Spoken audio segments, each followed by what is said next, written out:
Hey guys, what's up? In this tutorial you will learn how you can add a tick or check mark symbol to your documents on Microsoft Excel. So let's get started right away. In the first step, select the cell where you'd like to place your check mark in. So let me go with that one here. And after that, switch from the Home tab to the Insert tab here at the top. And here on the right hand side, select Symbol.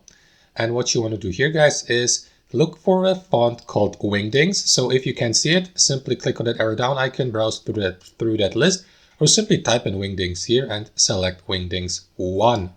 And after that, you will be given access to a list of symbols below. So simply browse through that list till you get to the checkmark icon.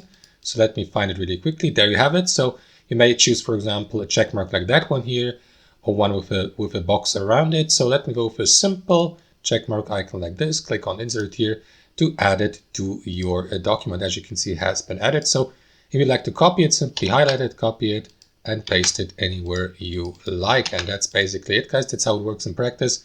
Thanks for watching and see you next time.